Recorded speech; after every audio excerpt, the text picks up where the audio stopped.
आगे बढ़ते हैं, रुक करते हैं अगली बड़ी खबर का। दिल्ली से एक तिब्बती नागरिक गिरफ्तार किया गया है। नोएडा एसटीएफ यूनिट ने इस नागरिक को गिरफ्तार किया है। तो विदेशी नागरिकों को भारतीय खाते ये दिया करता था और खाते में जमा करता था फ्रॉड का पैसा। तो चीन और मलेशिया जैसे देशों में बैठे ठगों से इसके ताल्लुक बताए जा रहे हैं। आरोपी ने फर्जी दस्तावेजों पर पासपोर्ट बना रखा था। तो अब तक साइबर ठगी से 4 करोड़ से ज्यादा का ट्रांजैक्शन किया गया है और एसटीएफ ने गिरफ्तार कर सूरजपुर थाने में से पेश किया है।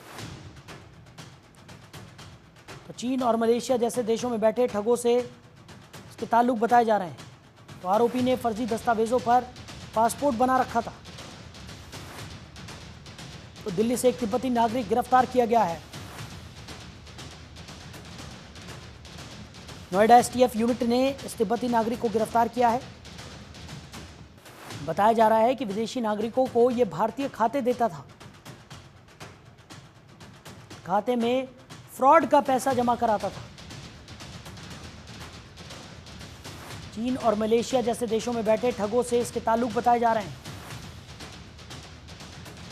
खबर पर ज्यादा जानकारी के साथ हमारे सहयोगी शिव त्यागी हमारे साथ जुड़ गए हैं। शिव, क्या कुछ निकलकर सामने आ रहा है? तिब्बती नागरिक की गिरफ्तारी दिल्ली से हुई है, नोएडा एसटीएफ ने गिरफ्तारी की है और कई ठगों से इस नागरिक के लिंक बताए जा रहे हैं।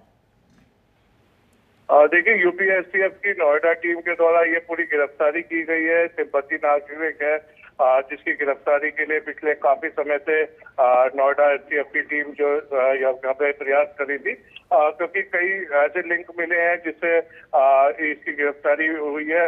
ये इसके द्वारा जो यहाँ पे गरीब लोग हैं जो जिनका रोजगार नहीं है, उन ऐसे लोगों को ही अपना टारगेट बनाते थे और उनसे उनके जो खाते हैं उनका इस्तेमाल करते थे। गेमिंग एप साइट या जो भी फ्रॉड साइट होती है, उन सभी साइट्स पे जो पैसा आता है वो इसके खाते में, अगर ऐसे में अगर यहाँ पे पुलिस की तरफ से कार्रवाई भी की जाती है तो उन लोगों को गिरफ्तार किया जाता है जिनका इस मामले में कोई कसूर नहीं होता, जो निर्दोष होते हैं। और इन लोगों के द्वारा विदेशी लोगों को इन सब खातों की डिटेल्स उपलब्ध कराई जाती है। जितने भी हवाले का पैसा है या गलत तरीके से अर्जित किया हुआ पैसा है, वो सभी पैसा भारतीय जो खाते हैं उनमें ये ट्रांसफर करवाते थे। इस के जो लिंक है वो चाइना और समेत तमाम अन्य देशों से भी लिंक इसके तिब्बती नागरिक के जुड़े हैं, जिसके बाद इसकी गिरफ्तारी की गई है। अभी फिलहाल इसके द्वारा पूछताछ में करोड़ों रुपए का हेराफेरी और गलत तरीके से पैसों को ट्रांसफर करना बताया गया। अभी इसके अन्य कितने साथी हैं, कितने सिमों को ये भारतीय सिम को उपलब्ध करा चुका है, क्योंकि पूर्व में भी जब एसटीएफ की टीम ने लोगों को गिरफ्तार किया था, उनके द्वारा ये कबूला गया था कि भारतीय लोगों के सिम और अकाउंट्स का इस्तेमाल करके विदेशी लोगों को भेजा जाता है और उनके द्वारा इस पूरी की ठगी की घटना को अंजाम दिया था। उसी के आधार पर इसकी गिरफ्तारी हुई। अब इसके अन्य साथियों की भी इस मामले में गिरफ्तारी होगी।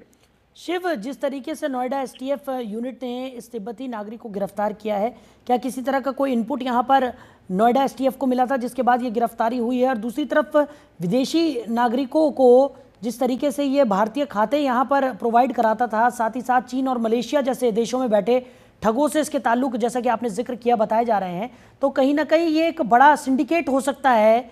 इसको लेकर भी क्या नोएडा एसटीएफ पूछताछ कर रही है? देखिए, पूर्व में नोएडा पुलिस के द्वारा कुछ विदेशी लोगों को गिरफ्तार किया गया था। उनके द्वारा यहाँ पे गेमिंग साइट और अन्य साइटों का इस्तेमाल करके जो भारतीय खाते हैं उनमें पैसे को मंगवाते थे। और उसके बाद गिरफ्तारी के बाद ये साफ हो पाया था जब पुलिस की तरफ से अभियान भी चलाया गया कि कई लोग बिना वीजा के यहाँ पे रह रहे हैं और खासतौर से चाइना और अन्य जो देश है वहाँ के लोग हैं, यहाँ पे ये गलत गतिविधि को अंजाम देने की फिराक में रहते हैं और इसी का यहाँ पे ये लोग यहाँ पे बिना वीजा के रह रहे। जब अभियान चलाया गया तो कई लोगों की गिरफ्तारी हुई। उसी के आधार पे ये जो सिंडिकेट है इसके गैंग के अन्य लोग गिरफ्तार किए गए थे। उनके द्वारा करीब 1000 के आसपास सिम बरामद हुए थे।